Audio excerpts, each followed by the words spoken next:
चुम्मा दे बाहिता चुम्मा दे बाहिता चुम्मा दे बाहिता 2 कट्ठा लिख देबोगे।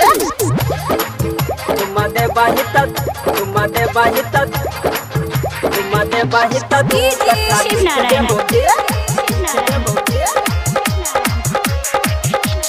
Music director recording by SS Bihari films बकरी बाजार। लाली कनवाली क्लिप दबोगे लाली कनवाली क्लिप दबोगे छौरिया चुम्मा दे बाहिता 2 कट्ठा लिख देबोगे। चुम्मा दे बाहिता 2 कट्ठा लिख देबोगे।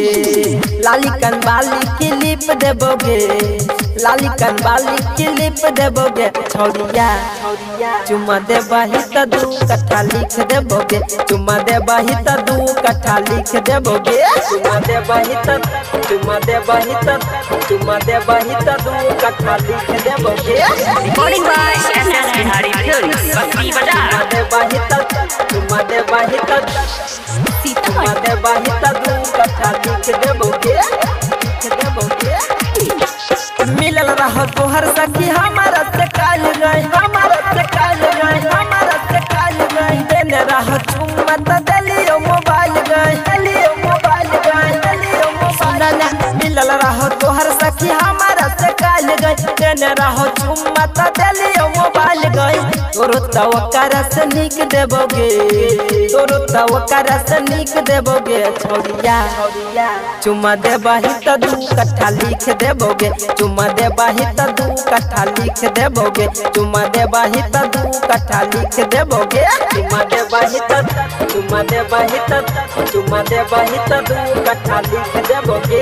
Recording by SS Bihari films बकरी बाजार। चुम्मा दे बाहिता चुम्मा दे बाहिता चुम्मा दे बाहिता 2 कट्ठा लिख देबोगे।